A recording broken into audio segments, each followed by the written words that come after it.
Hello दोस्तों, आप सभी का स्वागत है ऑप्ट्यूजस पे। मैं आपकी एडुकेटर स्वाति। आज हम चाइल्ड डेवलपमेंट पेडागोजी का जो इम्पोर्टेंट टॉपिक है cognitive theory of development by Jean Piaget को कवर करेंगे।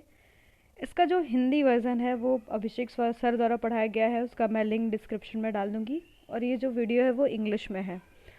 तो जो आपका ये वीडियो है वो सिर्फ आपके सीटेट और यूपीटेट और भी अदर स्टेट से रिलेटेड होगा, पर आपका ये जो वीडियो है वो बीटीसी और बीएड के लिए भी इम्पॉर्टेंट है, जो बच्चे इंग्लिश में उसको लिखते हैं।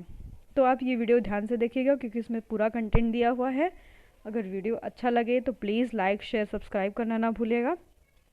तो हम आगे वीडियो को कवर करते हैं। Jean Piaget was one of the 20th century's most influential researcher in the area of development psychology।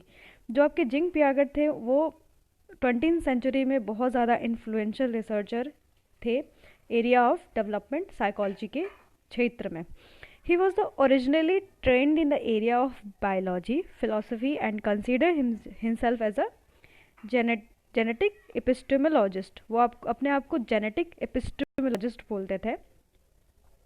और उन्होंने जो मतलब वो ट्रेंड थे ओरिजिनली, वो किस एरिया में थे? बायोलॉजी एंड फिलोसफी में। Piaget wanted to know how children learn through their development in the study of knowledge. जो है चिल्ड्रन है वो कैसे लर्न करता है थ्रू देयर डेवलपमेंट, जैसे जैसे उसका विकास होते जाता है वो वैसे उससे कैसे सीखता है। ठीक है, तो इन्होंने इस पर क्या किया था? स्टडी किया था। ही administered Binet IQ test in Paris and observed that children's answer were qualitatively different। यानी जो बिनेट का IQ टेस्ट था पेरिस में जो उन्होंने दिया था उसको इन्होंने बहुत अच्छे से ऑब्जर्व किया, और जो चिल्ड्रन के आंसर्स थे वो क्या थे? क्वालिटेटिवली डिफरेंट थे, क्योंकि जो बिनेट का IQ टेस्ट था वो आपका क्वांटिटेटिव बेस्ड था। और हम आईक्यू का भी वीडियो कवर करेंगे कि इंटेलिजेंट क्वोशेंट होता क्या है और इंटेलिजेंट की कितनी थ्योरीज है। ठीक है, Piaget theory based on the idea that developing children built cognitive structure. यानी जो डेवलपिंग चिल्ड्रन है, मान लीजिए ये डेवलपिंग चिल्ड्रन है जिसका क्या होता है, धीरे धीरे क्या होता है? कॉग्निटिव डेवलपमेंट होता है। ठीक है, कॉग्निटिव विकास मतलब आपका जो है संज्ञानात्मक विकास उसमें धीरे धीरे होता रहता है। तो उसको हम लोग क्या बोलते हैं? Cognitive structure. यानी वो कॉग्निटिव स्ट्रक्चर धीरे धीरे बनता है जैसे जैसे उसका विकास होते रहता है। ठीक है, he believes that childrens cognitive structure increases with development. जो आपका चिल्ड्रन कॉग्निटिव स्ट्रक्चर है, यानी चिल्ड्रन का जो कॉग्निटिव स्ट्रक्चर है वो इंक्रीज करता रहता है जैसे कि डेवलपमेंट आपकी होती रहती है। क्योंकि आपका जैसे मान लीजिए कॉग्निटिव स्ट्रक्चर जैसे पहले रहा होगा 5 ईयर्स में, वो 11 ईयर्स में थोड़ा चेंज हो गया होगा, है ना। तो आपका जो मतलब इनकी जो थ्योरी थी उन्होंने इसमें बताया था कि जो आपका कॉग्निटिव स्ट्रक्चर है वो इंक्रीज करेगा डे बाय डे जैसे कि आपका डेवलपमेंट होगा। Piaget theory of infant development were based on his observation of his own 3 children. जो आपका इन्फेंट डेवलपमेंट का जो इनका ऑब्जर्वेशन था, उन्होंने खुद अपने 3 बच्चों पे इसका ऑब्जर्वेशन किया था, तो इनकी थ्योरी इसी पे बेस्ड रही। तो ये आपका रहा इंट्रोडक्शन। जिन पियागेट कौन थे, उन्होंने किस चीज़ पे डेवलप मतलब आपकी थ्योरीज डेवलप की, उन्होंने कहाँ किस चीज़ में आपका रिसर्च किया था। अब हम आगे जान लेते हैं कि कॉग्निशन होता क्या है। संज्ञान, कॉग्निशन को हिंदी में क्या बोलते हैं? संज्ञान। ठीक है, the term cognition is derive from the Latin word. Latin word कौन से लैटिन वर्ड से बना है? कॉग्निसियर, कॉग्निसियर से बना है, which means to know, to recognise, to conceptualise. किसी को जानना, किसी को रिकॉग्नाइज करना और किसी चीज़ को कॉन्सेप्चुलाइज करना, वही होता है हमारा संज्ञान। ठीक है, जैसे आपने किसी को देखा और उसको क्या किया? अपने मन में रिकॉग्नाइज कर लिया कि ये पर्सन ऐसा दिखता है, इसका नाक ऐसा है, इसका कान ऐसा है, इसकी आंखें ऐसी है। वहीं पर आपको मान लीजिए दूसरे पर्सन को दिया जाए और बोले कि पहले पर्सन से ये मिलता है क्या, वही वही है ये, तो आप तुरंत डिफ्रेंशिएट कर लेंगे, क्योंकि आपके मन में एक कॉन्सेप्ट बन चुका होगा, आप उसे जान चुके होंगे। ठीक है, जैसे मैं आपको अब आज कॉग्निशन पढ़ा रही हूँ, तो आप जैसे जैसे कॉग्निशन को जानेंगे उसको आप रिकॉग्नाइज कर लेंगे कि कॉग्निशन होता क्या है एक्चुअली, और उसका एक कॉन्सेप्ट बन जाएगा और उसको आप जान जाएंगे। तो आपका ये हो गया कॉग्निशन, जो कि एक लैटिन वर्ड से बना है, उसको हम लोग क्या बोलते हैं, कॉग्निशियर। ठीक है, उसको क्या, उसका मतलब क्या होता है, to know, to recognise, to conceptualise. Okay, cognition is the mental action. Cognition आपका क्या होता है, एक मेंटल एक्शन होता है, प्रोसेस ऑफ एक्वायरिंग नॉलेज, और इसको हम लोग क्या बोलते हैं, process of acquiring knowledge and understanding through the their experience, through experience and sense. यानी जो कॉग्निशन होता है एक मेंटल एक्शन होता है, जो हम नॉलेज एक्वायर करते हैं, हम या फिर उसको एक्सपीरियंस से करते हैं, या फिर अपने सेंस से करते हैं, या फिर अपने थॉट से करेंगे। ठीक है, जैसे मान लीजिए आप खेलने जाते हैं बैट बॉल, आपको पता नहीं है कि बैट बॉल हम कैसे खेलते हैं, क्रिकेट कैसे खेलते हैं, तो आप क्या जाएंगे वहाँ पर देखेंगे कि लोग बैटिंग करते हैं, लोग बॉलिंग करते हैं, उसको आप अंडरस्टैंड करेंगे। ठीक है, उसको एक्सपीरियंस करेंगे, एक बार आप बैटिंग करेंगे, एक बार बॉलिंग करेंगे, तो आपको पता चल जाएगा कि कैसे बैटिंग करना है, कैसे बॉलिंग करना है। फिर आप देखेंगे उसमें विकेट कीपर होता है, आप विकेट कीपिंग करेंगे, आप फील्डिंग करेंगे। तो ये आप क्या कर रहे हैं, एक्सपीरियंस कर रहे हैं, और इसमें अपने सेंसेस का यूज़ कर रहे हैं। जितने जितने आपको ये पता होना चाहिए कि जो आपकी नॉलेज है वो कैसे बढ़ती है, जैसे जैसे आप ज़्यादा सेंसेस का यूज़ करेंगे तो आपकी जो नॉलेज होगी वो क्या होगी, अच्छी स्ट्रांग होगी। ओके, तो ये कॉग्निशन जो है, संज्ञान जो है आपका, एक तरीके का मेंटल एक्शन है, प्रोसेस ऑफ एक्वायरिंग नॉलेज है, मतलब इसमें आप कैसे एक्वायर नॉलेज करते हैं और किसी चीज़ को कैसे अंडरस्टैंड करते हैं, बाय एक्सपीरियंस, बाय सेंस। तो आप उसको क्या बोलेंगे, कॉग्निशन बोलेंगे या फिर संज्ञान बोलेंगे। तो ये हो गया व्हाट इज कॉग्निशन। अब हम जान लेते हैं कि कॉग्निटिव डेवलपमेंट क्या होता है। Cognitive development is the emergence of the ability to think and understand. अगर आप बीएड में पढ़ रहे होंगे, अगर बीएड के फर्स्ट ईयर में होंगे, तो वहाँ पर एक आपका पेपर होता है, perspective of in psychology of teaching, learning and development. तो जो इस वाले पेपर में है, तो वहाँ पर थ्योरी है आपका पियागेट का, तो आप उसमें ये डेफिनेशन लिख सकते हैं, cognitive development is the emergence of ability to think, understand. यानी ये सोचने की और अंडरस्टैंड करने की क्या है, आपके अंदर क्षमता है, उसी को हम लोग क्या बोलते हैं, कॉग्निटिव डेवलपमेंट बोलते हैं। मतलब आप सोच सकते हैं, किसी चीज़ को अंडरस्टैंड कर सकते हैं, तो मतलब आपका कॉग्निटिव डेवलपमेंट हो मतलब चुका है। ठीक है, the acquisition of ability to think, reason and solve problem. जो कॉग्निटिव डेवलपमेंट तभी होता है जब आपके अंदर क्या होती है, सोचने की क्षमता, रीज़न करने की क्षमता, ये क्यों हुआ, कैसे हुआ, किस तरीके से हुआ, और आप सोच पाएंगे किसी चीज़ को, और उस अगर कोई प्रॉब्लम दिया जाए उसको सॉल्व कर पाएंगे। तो ये क्या होता है आपका, बताओ, यानी आपका संज्ञानात्मक विकास हो चुका है। ठीक है, अब छोटे से बच्चे को आप दे दिया जाए मोबाइल बनाने के लिए, तो वो तो उसको मतलब उस प्रॉब्लम को सॉल्व नहीं कर पाएगा, यानी उसका कॉग्निटिव जो डेवलपमेंट हुआ वो लेस हुआ है, क्योंकि वो जब धीरे धीरे बढ़ते जाएगा तो उसके अंदर क्या होगा, कॉग्निटिव स्ट्रक्चर बनेगा और फिर उसका डेवलपमेंट होगा। तो जो आपका कॉग्निटिव डेवलपमेंट होता है उसमें क्या होता है, एक्विजिशन और एबिलिटी टू थिंक, रीजन और प्रॉब्लम सॉल्व। ये एक एबिलिटी होती है, योग्यता होती है, जिससे हम क्या कर सकते हैं, कोई चीज़ सोच सकते हैं, किसी चीज़ के पीछे रीज़न जान सकते हैं, और कोई प्रॉब्लम को हम सॉल्व कर सकते हैं। तो उसको हम लोग क्या बोलते हैं, कॉग्निटिव डेवलपमेंट बोलते हैं। It is a process by which people thinking change across the life span. यानी एक तरीके का प्रोसेस होता है जिसमें लोगों की जो थिंकिंग होती है, पीपल्स की जो थिंकिंग होती है वो चेंज होती रहती है अक्रॉस द लाइफ स्पैन। उसके ज़िंदगी जो उसका लाइफ स्पैन है उसमें उसका जो थिंकिंग है वो क्या होता है, चेंज होता रहता है। यानी उसमें जो स्कीम होता है, आपका स्कीम क्या होता है, वो चेंज होता रहता है। यानी जो आपका स्कीम क्या होता है, वो पर्टिकुलर एक बेसिक आपका फॉर्मेशन हो गया माइंड में कि ये चीज़ें ऐसी दिखती है। ठीक है, जैसे मान लीजिए आपको न्यू ईयर की बात किया जाएगा, ना सॉरी क्रिसमस की बात किया जाएगा, तो आप जैसे क्रिसमस आपके माइंड में आएगा, सोचेंगे उसमें क्रिसमस ट्री होता है, उसमें ढेर सारे रेड ग्रीन कलर्स होते हैं, उसमें ढेर सारे मतलब लोग क्या करते हैं, एक दूसरे को पैसे देते हैं, ये सब आपके अंदर क्या बन चुका है, स्कीम बन चुका है। ठीक है, तो ये आपका जो थिंकिंग है, मान लीजिए फिर आप कहीं और जाते हैं, देखेंगे कि क्रिसमस में बहुत मेला भी लगता है, तो तुरंत आपका स्कीम चेंज हो गया, उसमें मॉडिफिकेशन हो गया। तो आपने क्या जाना कि अब क्रिसमस में तो मेला भी लगता है, लोग एक दूसरे को पैसे भी देते हैं, तो ये सब क्या होगा, चेंजेस आते रहते हैं। तो आपके पूरे लाइफ स्पैन में कितनी चेंजेस आएंगे, वो पूरे लाइफ स्पैन में, तो उसको भी हम लोग क्या बोलेंगे, कॉग्निटिव डेवलपमेंट बोलेंगे।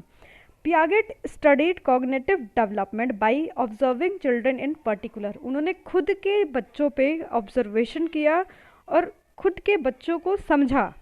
ठीक है, ऑब्जर्व किया, समझा पर्टिकुलरली, तो फिर उन्होंने ये आपका जो थ्योरी है उसको दिया।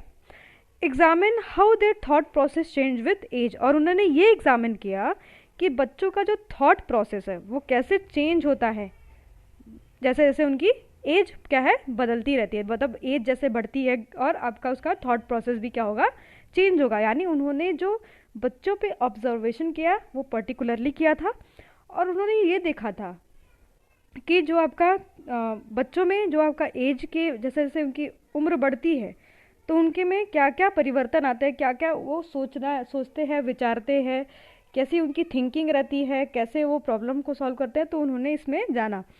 It is the growing apprehension and adaptation to physical and social environment, यानी जो वो अडप्ट करते हैं, वो जो बच्चे हैं वो जैसे जैसे उनका विकास होते रहता है, जैसे जैसे वो बढ़ते रहते हैं, तो उनमें जो परिवर्तन आता है, अडप्टेशन होता है, वो कहाँ से होता है, फिजिकल एंड सोशल एनवायरनमेंट से होता है। तो आप इसमें देखेंगे कि जब आपका कॉग्निटिव डेवलपमेंट की जो थ्योरी है जो पियागेट के द्वारा दी गई है, तो उसमें आप 4 स्टेजेस ऑफ डेवलपमेंट देखेंगे, और दूसरी चीज़ क्या देखेंगे, 3 टाइप्स ऑफ नॉलेज देखेंगे। पहला आपका नॉलेज होता है फिजिकल नॉलेज, और दूसरा क्या होता है, लॉजिकल मैथमेटिकल नॉलेज होता है, और एक सोशल नॉलेज होता है। तो ये क्या करते हैं बच्चे, इस आपके नॉलेज को अडॉप्ट करते हैं सोशली, फिजिकली, और क्या करते हैं, लॉजिकल और मैथमेटिकली। तो हम आगे जान लेते हैं कि इसकी कि मतलब इनका जो कॉग्निटिव डेवलपमेंट हुआ वो अकर कैसे हुआ, आया कैसे। The cognitive development is a gradual and orderly change by which mental process become more complex and sophisticated. यानी कॉग्निटिव डेवलपमेंट जो होता है वो ग्रेजुअल होता है और एक ऑर्डरली चेंज होता है। ठीक है, ऑर्डर में ये चेंजेस आते हैं। जैसे आप बचपन में थे तो आप कुछ और जानते थे, पर आप बड़े हो गए तो आप कुछ और भी जानते हैं। मतलब जैसे आपकी मेंटल एबिलिटी जो होती है वो थिंक करने की, सोचने की, रीज़न करने की, प्रॉब्लम सॉल्व करने की, वो क्या हो गई, चेंज हो गई। तो आपका जो कॉग्निटिव डेवलपमेंट है वो ग्रेजुअली और ऑर्डरली क्या हुआ, चेंज हुआ। ठीक है, by which mental process became more complex and sophisticated. तो जब आपका कॉग्निटिव डेवलपमेंट हो जाता है, ठीक है, जब आपका कॉग्निटिव डेवलपमेंट हो जाएगा तो जो आपका मेंटल प्रोसेस होगा, यानी जो आपका मेंटल प्रोसेस होगा वो कैसा हो जाएगा, कॉम्प्लिकेटेड और कॉम्प्लेक्स हो जाएगा और सोफिस्टिकेटेड हो जाएगा। ठीक है, the essential development of cognition is the establishment of new schemes. जब आपका डेवलपमेंट होने लगता है तो आप क्या बनाने लगते हैं, अपने मन में एक स्कीम बनाने लगते हैं कि ये चीज़ें एक ऐसी दिखती है। मतलब मान लीजिए कि मैंने अभी क्रिसमस का एग्जांपल दिया था, तो जैसे आप क्रिसमस के बारे में सोचेंगे आपको ट्रीज़ के बारे में पता होगा कि क्रिसमस ट्री होता है, सॉन्ग्स होते हैं, जिंगल बेल गवाता है, और फिर उसके बाद बहुत सारी चीज़ें आप सोचने लगेंगे क्रिसमस जैसे ही बात हुआ। अब जैसे दीपावली के बारे में अब बात किया जाएगा तो दिया, आपके मन में क्या आएगा, एक दिया आएगा और बहुत सारा मतलब पटाखा। ठीक है, तो ये सब चीज़ें आपके अंदर आ जाती है। तो ये क्या हुआ, एक तरीके से आपके अंदर बेसिक कॉन्सेप्ट बन गया। मतलब आपने कॉग्निशन कर लिया कि जब दिवाली की बात की जाएगी तो दिए आएंगे, पटाखे आएंगे, नए कपड़े, मिठाइयाँ। तो ये क्या है, these are the new schemes. Okay, अब हम जो आपका जो कॉग्निटिव डेवलपमेंट होता है उसमें एसिमिलेशन और एकोमोडेशन भी बहुत इंपॉर्टेंट है। यानी 3 process of enable transition from one stage to another. ये जो प्रोसेस है, मतलब आपका न्यू स्कीमा बनना, एसिमिलेशन, एकोमोडेशन और इक्विलिब्रेशन, ये आपका क्या है, प्रोसेस है।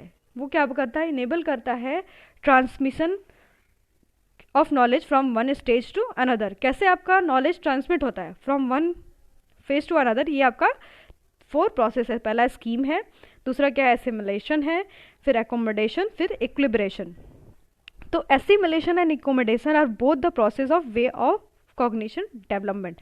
जो आपका एसिमिलेशन और एकोमोडेशन वो क्या है, process and way of cognitive development है, ये दोनों प्रोसेस है। और equilibration is the symbol of new stage of cognitive development, यानी ये चारों प्रोसेस से जैसे इंसान गुजरेगा उसके पास क्या होगा, एक नया स्टेज हो जाएगा कॉग्निटिव डेवलपमेंट का।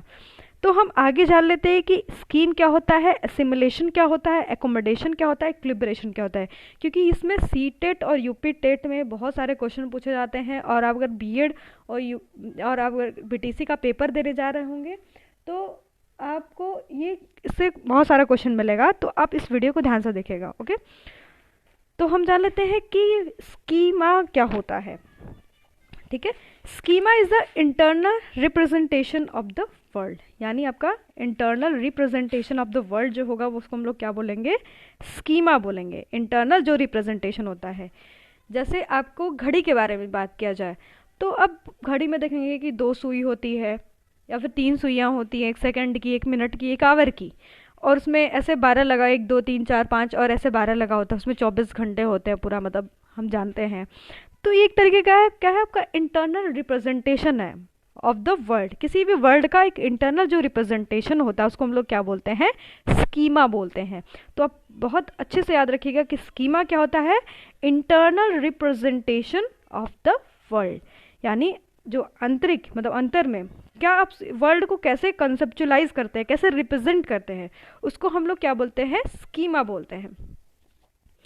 It helps an individual understand the world by inhabit, और ये क्या करता है, जो इंडिविजुअल होता है उसको वर्ल्ड को अंडरस्टैंड करता है बाय इन दे इनहैबिट, कैसा उसने सोचा है, कैसा देखा है, कैसा विचार किया है, उसके हिसाब से वो क्या करता है, किसी भी वर्ल्ड को अपने हिसाब से अंडरस्टैंड करता है। They are cognitive structure that represent a certain aspect of the world, ये एक तरीके का स्ट्रक्चर होता है, कॉग्निटिव स्ट्रक्चर होता है, यानी ये कॉग्निटिव डेवलपमेंट है पर ये कई स्ट्रक्चर से मिलके बनेगा। ठीक है, मान लीजिए 10 स्ट्रक्चर से मिलके बन जा रहा है आपका एक स्कीमा। ठीक है, तो ये एक तरीके का कॉग्निटिव स्ट्रक्चर होता है जो कि क्या करता है, रिप्रेजेंट करता है certain aspect of the world. ठीक है, कुछ एस्पेक्ट वर्ल्ड के उसको रिप्रेजेंट कर, जैसे आप स्कूल में जाएंगे, जैसे आपके सामने स्कूल की बात की जा रही है, तो आप स्कूल जाएंगे तो क्या सोचेंगे कि एक बड़ा सा गेट होता है, उसमें टीचर्स होते हैं, असेंबली हॉल होता है, और क्लासेस में जाएंगे तो बेंच होता है और एक बोर्ड होगा। ये एक तरीके का आपके क्या है, internal representation of the world है। ओके, एक तरीके का कॉग्निटिव स्ट्रक्चर है, बेंच है, डस्टर होगा, एक बोर्ड होगा, ये क्या है, certain aspect of the world को रिप्रेजेंट कर रहा है आपके internally, and can be seen as a categorize which have certain preconceived idea in them. और ये जो आपका स्ट्रक्चर है वो क्या होगा, कैटेगराइज होता है certain preconceived idea in them. जैसे मान लीजिए आप कभी स्कूल नहीं गए हो तो आप कैसे इमेजिन करेंगे स्कूल को, स्कूल होता होगा, गेट होता होगा, ऐसे मतलब क्लासेस होते होंगे, बस ऐसे सोचेंगे। पर जब आप और चीज़ें जाएंगे तो इंटरनली कितनी चीज़ें आएंगी, उसमें बेंच होता है, बच्चे प्रॉपरली बैठते हैं, आपका कुछ बच्चे आगे बैठते हैं, कुछ बच्चे पीछे बैठते हैं, फिर रोटेशन होता है। तो ये क्या होता है, आपके जो प्री कंसीव्ड आइडियाज़ थे उसमें भी कैटेगराइज ही कर दिया जाता है। ओके, अब हम इसका एग्जाम्पल देख लेते हैं। For example, my schema for Christmas include, मतलब मेरा जो स्कीमा है क्रिसमस के लिए वो क्या है, क्रिसमस ट्री, पेरेंट्स, गिविंग और मनी और ग्रीन रेड कलर, आपका होगा गोल्डन, विंटर, सेंटा क्लॉज। जैसे मैंने आपके सामने क्रिसमस के बारे में की तो आपके अंदर जो स्कीमा रहेगा कि जब क्रिसमस होता है तो ट्री होता है, रेड होगा, जिंगल बेल सॉन्ग होगा, मनी होगा, गोल्डन कलर होगा, विंटर होगा, सेंटा क्लॉज होगा। और जैसे ही मैं दूसरे पर्सन से बात करती हूँ, पर्सन बी से बात करती हूँ, तो उसके अंदर क्या होगा, एक डिफरेंट स्कीमा होगा। मान लीजिए वो जानेगा जीसस होता है, बर्थ होता है, चर्च होता है, हॉलीडे होगा, क्रिश्चियनिटी होगी। तो these are the different schema between different people. तो जो आपका स्कीमा होता है वो पर्सन टू पर्सन क्या होता है, वैरी करता है कि उनके अंदर कैसा कॉग्निटिव स्ट्रक्चर है। क्योंकि मान लीजिए इसके अंदर कॉग्निटिव स्ट्रक्चर अलग तरीके का, जैसे इसने जाना कि ये जीसस होता है, चर्च होता है, हॉलीडे होता है, क्रिश्चियनिटी होती है। पर वैसे ही दूसरा वाला जो पर्सन ए है वो क्या जान रहा था, क्रिसमस ट्री होता है, प्रेजेंट गिफ्ट प्रेजेंट गिविंग्स होती है, मनी होता है, ग्रीन, रेड, गोल्डन, विंटर और सेंटा क्लॉज, ये सब क्या होता है, these are the parts of the आपका जो क्रिसमस है, क्रिसमस का जो स्कीमा है। और यार ये ढेर ढेर सारे स्कीमा को मिला के क्या बन जाता है, स्कीम बन जाता है। ओके, तो ये हो गया आपका कॉन्सेप्ट ऑफ स्कीमा। अब हम आगे जान लेते हैं कि असिमिलेशन क्या होता है। It is a process of taking new information into our previously existing schema, यानी हमारे जो प्रीवियसली एग्जिस्टिंग स्कीमा है, ठीक है, जैसे कि हमने जाना था कि स्कूल होता है, स्कूल में जाएंगे तो क्लासेस होंगी, टीचर्स होंगे, बस इतना ही जानते थे मान लीजिए हम। तो जो मतलब हमारा यही इन्फॉर्मेशन था, उसमें हमने क्या किया, कुछ न्यू इन्फॉर्मेशन, जैसे हम स्कूल में एंटर करेंगे, हम देखेंगे बेंचेस होते हैं, मतलब बहुत सारे लड़के लड़कियां होते हैं, और उसमें कुछ वर्कर्स भी होते हैं टीचर के अलावा। तो वो क्या हो रहा है, हमारे जो एग्जिस्टिंग स्कीमा है, यानी जो हमारा प्रीवियसली एग्जिस्टिंग स्कीमा है, उसमें क्या हुआ, नया इन्फॉर्मेशन क्या हो गया, ऐड हो गया। तो उसको हम लोग क्या बोलते हैं, असिमिलेशन बोलते हैं। It is a using an existing schema to deal with new object और सिचुएशन। आपके एग्जिस्टिंग स्कीमा को क्या करना होता है, डील करना होता है न्यू ऑब्जेक्ट और सिचुएशन को, ठीक है। और क्या होता है इसमें, however the process is somewhat subjective as we tend to modify experience और information somewhat to fit in with pre existing belief. यानी हम इसमें क्या करते हैं, मॉडिफिकेशन कर सकते हैं, यानी अपने स्कीमाज में चेंजेस ला सकते हैं। जैसे ही कि हम स्कूल में घुसे और हमने जाना कि उसमें बेंचेस भी होते हैं, उसमें बोर्ड भी होता है, उसमें डस्टर भी होता है, उसमें ढेर सारे लड़के लड़कियां होती हैं, फिर उसके बाद रोटेशन होता है बेंचेस में कि कौन आगे बैठेगा और कौन पीछे बैठेगा। तो आपके जो प्री कंसीव्ड मतलब पहले के जो आपके स्कीमा थे, उसमें आपने क्या किया, मॉडिफिकेशन को चेंजेस कर दिया। Here the learner fit new idea with what he already knows, यानी इसमें क्या करता है, जो लर्नर होता है वो फिट करता है किसी न्यू आइडिया को, ठीक है, जो वो पहले से जानता हो उसमें। तो उसको हम लोग क्या बोलेंगे, एसिमिलेशन बोलेंगे। In assimilation the schema is not change. पर जो आपका पहला वाला स्कीमा, स्टार्टिंग वाला, जैसे आप जानते थे कि स्कूल होता है, उसमें टीचर्स होते हैं, उसमें कोई चेंजेस नहीं आएगा, पर उसमें क्या होगा, कुछ नई चीज़ें और ऐड हो जाएंगी, ठीक है। एग्जाम्पल हम लेते हैं, 2-year-old children seems a man who is bald on the top of his head and has a long frizzy hair on his side. To his father horror the toddlers out clown clown. अब जैसे ही मतलब एक बच्चा है 2 साल का, वो एक बाल्ड इंसान को देखता है जिसके टॉप पे बाल नहीं है पर कुछ साइड में बाल है, और टू हिज फादर हॉरर, जैसे वो मतलब वो चिल्लाने लगता है क्लाउन क्लाउन, यानी उसके मतलब वो जानता है कि मतलब ये जो आदमी है वो मतलब जो छोटे उसके बाल है। मतलब मैं एक दूसरा एग्जांपल दे देती हूँ यहाँ पर कि जैसे एक छोटा सा बच्चा है, वो अपने पापा को देखता है, जो उसके मतलब देखते रहता है, आदत हो जाती है, पर जैसे दूसरे पर्सन को भी देखेगा तो अगर कुछ दिन पे पहचानने लगेगा तो उसको भी अपना पापा ही बुलाने लगेगा, ठीक है। तो यानी इसमें क्या हो रहा है, मॉडिफिकेशन हो रहा है, चेंज हो रहा है स्कीमाज में, ना कि स्कीमा में परिवर्तन। यानी हम किसी प्रीवियसली स्कीमा को हटा नहीं रहे हैं, जो अभी नया वाला स्कीमा बना है उसमें क्या होगा, एडअप हो जाएगा। मतलब यहाँ पर एसिमिलेशन में क्या होता है, ऐड हो जाता है, ठीक है। जो आपकी नई नई नई स्कीमाज होते हैं, नए आइडियाज़ होते हैं, न्यू ऑब्जेक्ट सिचुएशन जो आपकी होती है वो क्या होती है, यानी वो नई, यानी प्रीवियसली जो आपके आइडियाज़ थे, नॉलेज था, उसमें क्या हो जाएगा, ऐड हो जाएगा। तो उसको हम लोग क्या बोलेंगे, एसिमिलेशन बोलेंगे, ठीक है। अब एकोमोडेशन क्या होता है, इज अ चेंजिंग और altering of existing schema with the new information and new schemes developed. और हम इसमें क्या करते हैं, एकोमोडेशन में हम क्या करते हैं, चेंज करते हैं, जबकि एसिमिलेशन में हम क्या कर रहे थे, मॉडिफिकेशन कर रहे थे। तो this happens when existing schema knowledge does not work and need to be change to idea deal with new object और सिचुएशन। हम न्यू ऑब्जेक्ट और सिचुएशन को समझने के लिए अपने स्कीमा में क्या करते हैं, पूरा चेंज कर देते हैं, ठीक है, बदलाव कर देते हैं। उसको हम लोग क्या बोलते हैं, एकोमोडेशन, यानी हमने पूरा परिवर्तन, अपना स्कीमा ही बदल दिया, ठीक है। अब जैसे कि हम मान लीजिए कि पहले आप बचपन में जब थे तो आपको बॉल दिखाया गया, ठीक है, और वो ऑरेंज कलर की थी, तो अब आपने देखा उसको, तो उसको सोचा होगा कि ये बॉल है, पर जैसे आपने ऑरेंज को देखा होगा उसको भी आप बॉल समझ लिए होंगे। पर अब धीरे धीरे जब बड़े हुए तो आपने क्या किया कि नहीं, ये ऑरेंज कलर का तो सेम, मान लो ऑरेंज बॉल भी होता है, ऑरेंज ऑरेंज भी होता है, पर ऑरेंज कलर का जो ऑरेंज है वो बॉल नहीं है, वो क्या है, फ्रूट है। पर ऑरेंज कलर का जो बॉल है वो तो बॉल है, बॉल है। तो यानी आपने अपने एग्जिस्टिंग मतलब नॉलेज जो आपकी मतलब आपका एक कॉन्सेप्ट बन चुका था कि जो ऑरेंज कलर की हर चीज़ होती है वो क्या होती है, बॉल होती है। पर ऐसा नहीं होता, ठीक है, ऐसा नहीं होता। ऑरेंज कलर की चीज़ जो होती है वो फ्रूट भी हो सकती है, कुछ और भी हो सकता है। तो ये आपका जो स्कीमा था पहला कि ऑरेंज कलर की चीज़ बॉल होती है, उसमें आप क्या कर देंगे, ये आपका वर्क नहीं कर रहा है, तो आपने उसको हटा दिया और चेंज करके उसको नए ऑब्जेक्ट और नए सिचुएशन में क्या किया, बदल दिया। This happens when existing schema does not work, यानी आपका जो एग्जिस्टिंग स्कीमा था, यानी आप जानते थे कि ऑरेंज कलर का जो चीज़ होता है वो क्या होता है, बॉल होता है, हर गोली चीज़ ऑरेंज वाली बॉल होती है। तो आपने उसको क्या किया, चेंज कर दिया, ठीक है, अपने अपने अनुसार ऑब्जेक्ट और सिचुएशन देख के। तो उसको हम लोग क्या बोलेंगे, accommodation. In accommodation the schema is Altered, यानी यहाँ पर क्या होता है, जो स्कीमा आपका होगा वो क्या होगा, अल्टर्ड होगा। न्यू स्कीमा में भी डेवलप, और न्यू स्कीमा आपका डेवलप होगा, ठीक है।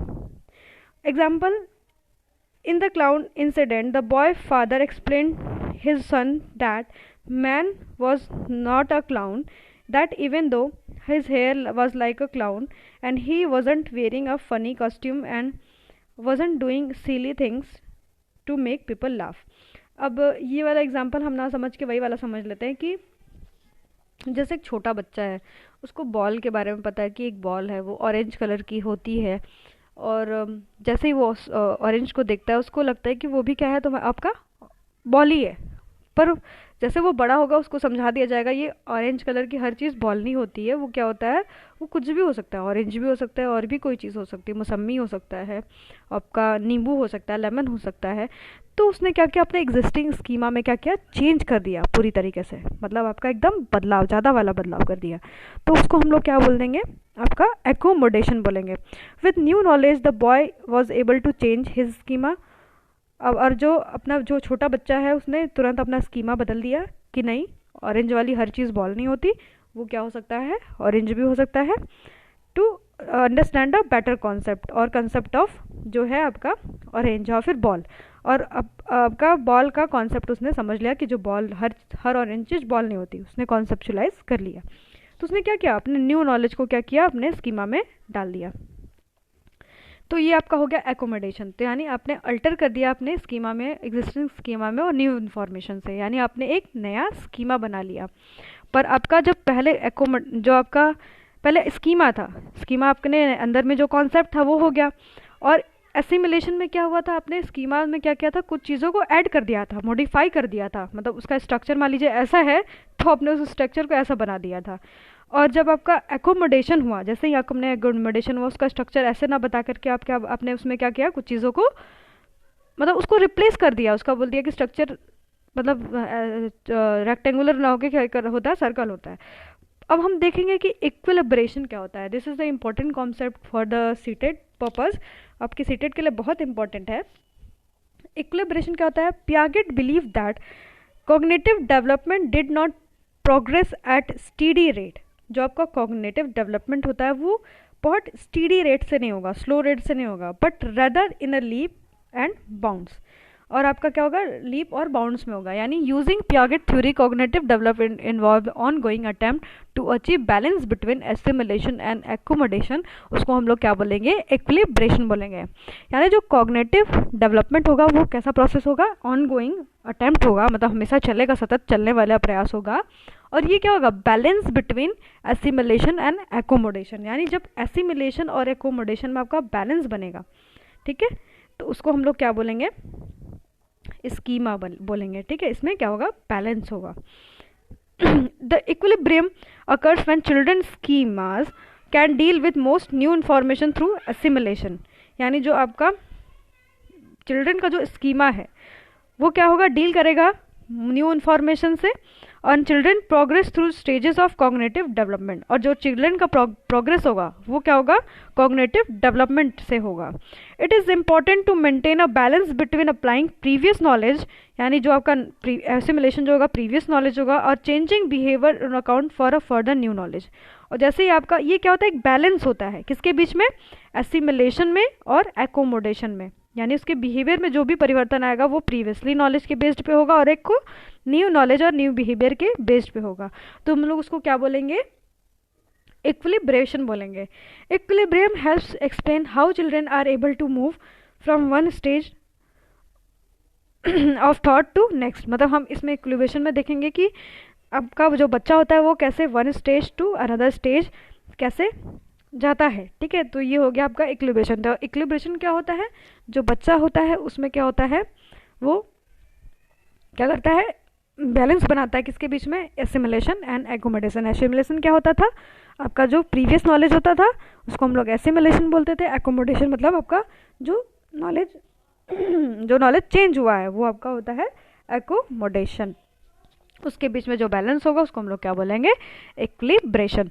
तो आपका ये 4 कॉन्सेप्ट खत्म हुआ, जिसमें होता था 4 process of enable the transition from one stage to another. पहला था आपका स्कीमा, दूसरा था आपका एसिमिलेशन, तीसरा एकोमोडेशन, फोर्थ वन इक्विलिब्रेशन। और आपका हम आगे पढ़ेंगे 4 स्टेजेस ऑफ डेवलपमेंट। तो हम इसका सेकंड पार्ट लेके आएंगे। अगर आपको ये वीडियो अच्छा लगा हो तो प्लीज़ लाइक शेयर सब्सक्राइब करना ना भूलिएगा। स्टे ट्यून्ड विद ऑप्ट्यूजर्स और ज़्यादा से ज़्यादा लाइक करिए। Thanks for watching.